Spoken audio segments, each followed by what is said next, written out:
Hey everybody, my name is Melanie Eden. I'm here with Caden Stanley. We are with SUV Properties. We are in Sussex at Loca, Latte doing our investor podcast.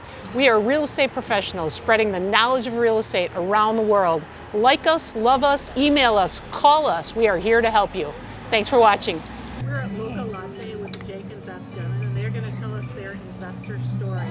It began at the ripe old age of 22 and 23 when they bought their first duplex. So Beth, why don't you share with us a little bit about how this whole real estate journey happened? So growing up, my parents owned a duplex, and I always was kind of interested in real estate and what that would be like. So when we got married, I talked to Jake and told him that I wanted to get involved in some way. I wasn't quite sure how that would be. It was about maybe 7 months after we got married that my Aunt Melanie brought up the opportunity to look for some real estate in West Dallas, and we knew we wanted to live in a duplex so we could live in one unit and rent out the other. And the right opportunity came up, and we viewed 2 duplexes before we made a decision, so it was kind of fast. We didn't really know a lot about it when we got into it, but we kind of just took the dive in. Excellent. So how long did you live in that duplex before you moved to the next one? Because the next one was a single family home. Yes. You want me to answer that one? Jake, why don't you jump in? So you moved to the single family home, and that one was in Wauwatosa, because I was here at every stage of this transaction.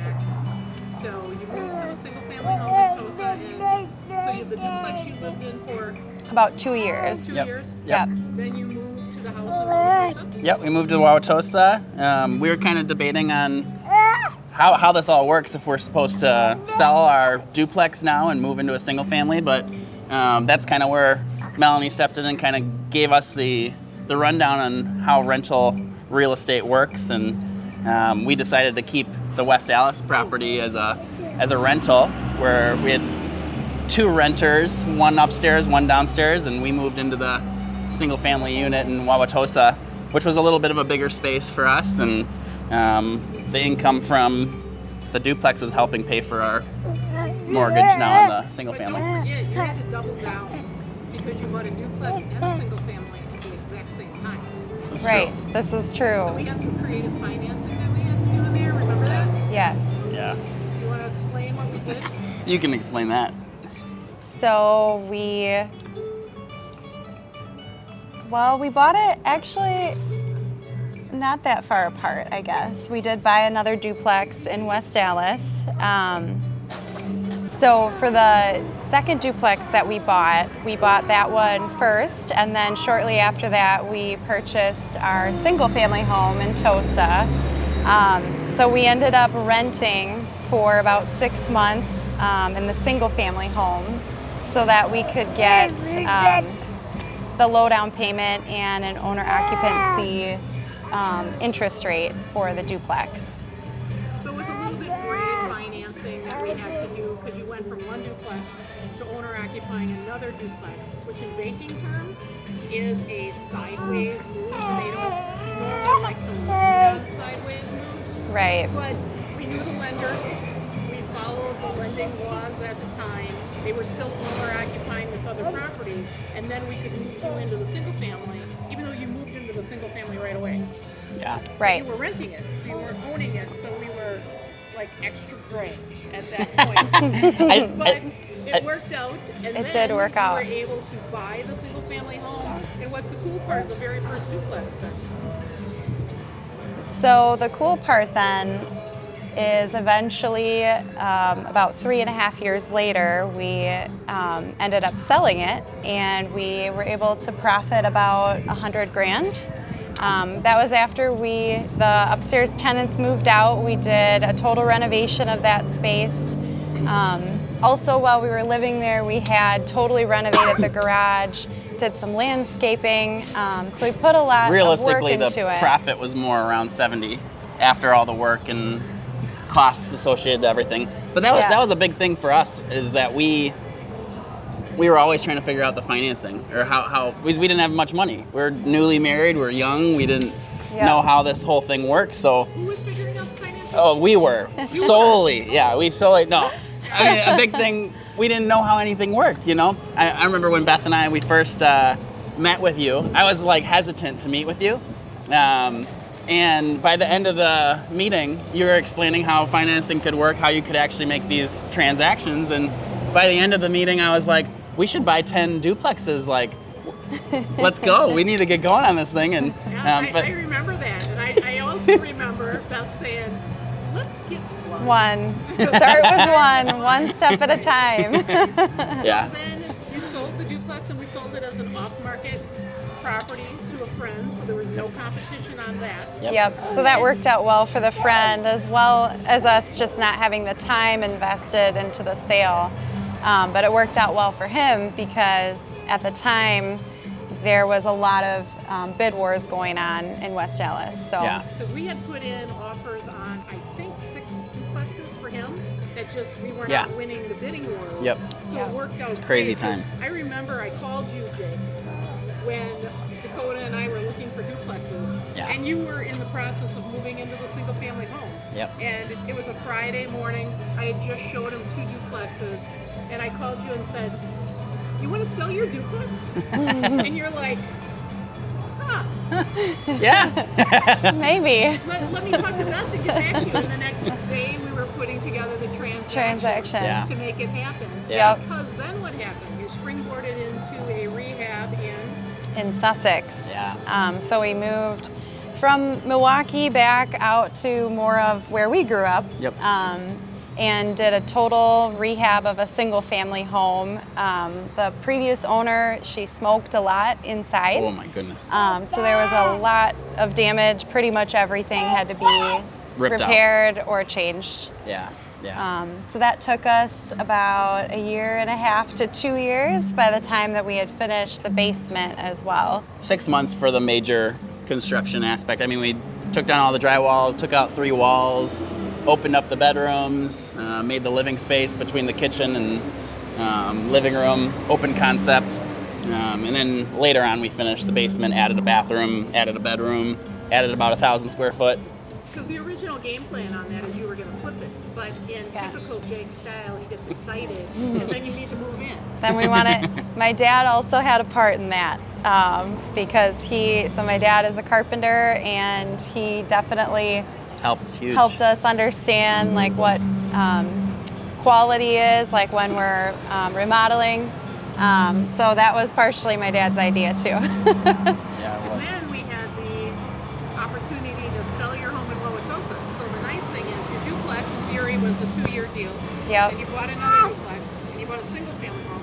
So you were able to sell the first duplex tax-free. Yep. And you were able to sell the second single family home tax-free. And then you moved. What was your profit on that second single family home? Do you remember? It was roughly 11,000. It was like 20.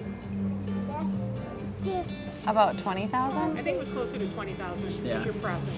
I think I'm thinking minus what we had put into it because we had remodeled the basement in that one. So I think it was after what we had put into it, it was like 11,000. So you got to live in a place for 2 years and make 11 grand on it. Yeah, Okay. And then you lived in your house in Sussex for how long? just about 2 2 years. years, yeah. 2 years. 2 Yep. years. And then what was your what would your spend on Well, we- renovation in Sussex? We bought the property for $225 acre lot, and we put about 70 grand into it. We did some extra expenses that we weren't planning originally. So we added like a patio and some concrete and some things. You were gonna live there. Yes, Yeah. we were gonna live there. I mean, So we did it up very We nice. did it way nicer than we would have for a flip, and that caused the expenses. Where realistically a flip we probably could have done for 40 grand. We put about 70 in. So all in, we're at like just under 300 grand. We sold it for 400 and just under 420. Yeah. Yeah. So we 16 418. or 18. Yep, But 418. the bidding war, because we had 6 offers on the table. Yep. And went with the cash offer. And then you bought another house in Sussex. Yes. And now Yeah. you're doing a complete renovation on that. Yeah. Correct. So Yes. this home is how many square feet that It we're currently was living in? 2,600 square feet when we bought it. We've already added about 1,000 square feet in the basement. Added a little kitchenette down there, living space, added a bathroom, completely reformulated the layout of it, workout room, and so value that way. We have one more real estate deal. Oh yes, the Remember flip your in. full-on flip in West Allis? Mm-hmm. Yeah. Yeah. Walk us through the numbers on that one. Oh, So that one we purchased for about 135. That was one that we did with my parents, so we were able to do it in full cash. And we paid Melanie to manage the renovation. So I think we put about 45 to 50,000 yeah. between the two of us in for the renovation, and then we sold it for 240. And we were able to do that all within a span of 3 months, which was really, it was nice to be able to do it that quickly. So in a whopping 6 years, Yes. you did 11 real estate transactions when you think about the buy and the sell and the renovation. Yeah. If you were to wrap your arms around everything that you made in 6 years in real estate, what do you think the total number comes to? Oh, that's a great question. Let's say we also had the property El Camino in Menominee Falls that We haven't even gotten to that one yet. yeah. Gosh, I mean- in total, for also the amount of money that we saved in not renting, getting that investment back, 400, 300. probably closer to 300,000. $300,000 in 6 years. Yeah. And you did it between 22 and 28 years old. Mm-hmm. And you started with how many dollars? What was your beginning dollar amount? When we got married, we Yeah. had about $4,000 after the Yeah. wedding. After paying for the wedding, a car, and everything And we else. were in, Jake was in college still. Yep. In the midst of all this, I went to grad school. So lots of changes.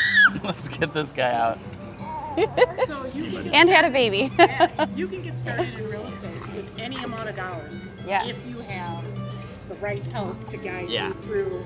Oh my goodness. Yeah, Yes. I mean, we didn't know what to do with our finances. Like I said originally, we didn't know how we could make it work. So when it came to a competitive market, you helped us be able to leverage, hey, you might need a cash transaction for this, maybe get the parents involved in this one.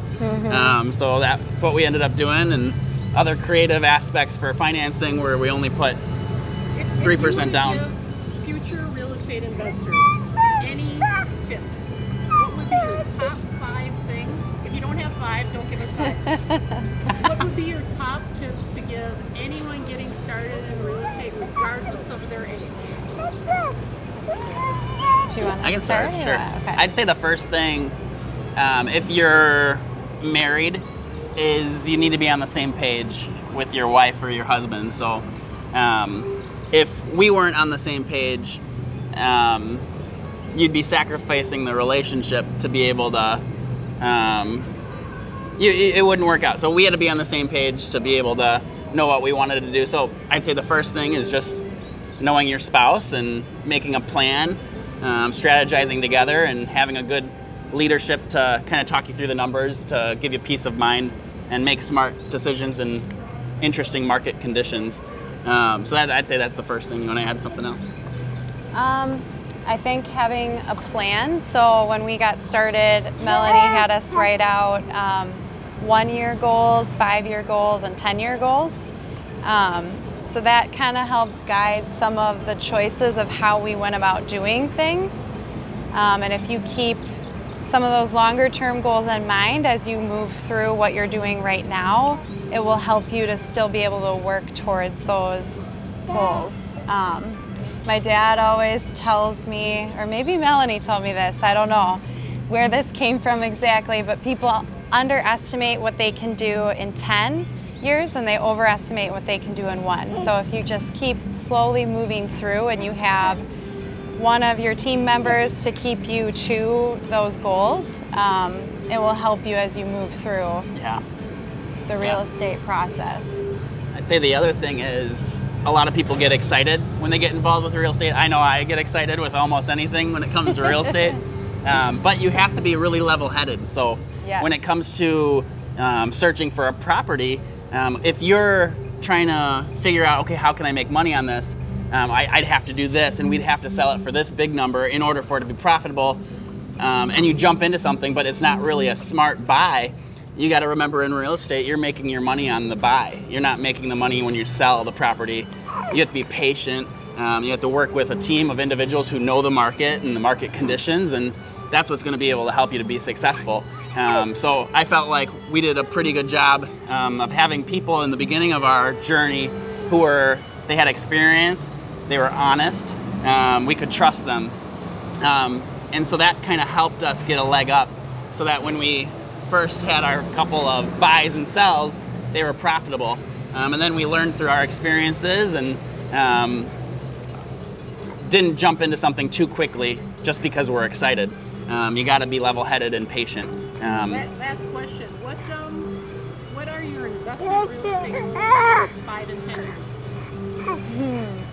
That's a little on the spot because we just talked about it a little bit. We have some, I guess, more dreams right now. Yeah, I think it's exciting because you can dream. So my dad was a architect and builder. So I grew up on job sites and new construction growing up, and I always looked up to that. And so I think when we talk about what we want to do in the future, you're in real estate to make money.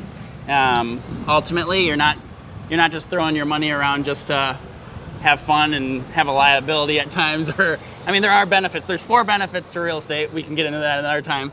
Appreciation, depreciation, the rental income, and then also tax. Yeah, tax write-off. Yep. So there's lots of ways you can make money in real estate, but you're doing it to make money. You got to remember that. And I forgot what the question was, but that's how it goes when I start talking. Our goals for the next 5 years. Yeah. So you would like to build, right? Real estate. We're going to take your personal side. I see. Investment. Okay. I would like to do a few more flips if the market will allow that. I think that's the main goal for me. I love the renovation part and trying different interior design and all of that. I'm a nurse professionally, but my second career, I guess, would be an interior designer. So it's fun to be able to be creative and do that. I think also, realistically, a goal we kind of have is to at least do 1 flip a year. Is kind of the big thing. So we're, with the market how it's been throughout COVID, being able to capitalize on increasing property values, the flipping market. If you can find and be patient and wait for a good opportunity, you're going to make some money. But we'd like to do like a flip a year. Wait, well, then we got to start looking. Yeah, you're right. If the right opportunity comes up, right? Always. Yeah. And maybe more. It doesn't hurt that someone you know is actively scouring the market all the time. Yes. Cherry pick a good one for you. Yes, Yeah. absolutely. I think maybe one other thing we might try is Airbnb-ing, potentially. That's not necessarily something that we've seriously talked about, but yeah. could be fun. Future discussion. Yes. Yep. Thank you for watching our podcast. We appreciate these guys for showing up, sharing their real estate story. Check out all our other podcasts. Thanks for watching. Hello everybody, hope you guys enjoyed the story that you guys heard from Jake and Beth. If you guys like what you guys saw, please go to our website, SUV Properties. You can go onto the social media tab, find all of our podcasts. You can go on our YouTube, find us there as well under SUV Properties. If you guys love what you're seeing, please share, go on all of our social media platforms and spread the knowledge that we are trying to spread to you as well. We appreciate it, and we'll see you guys next time. Cheers.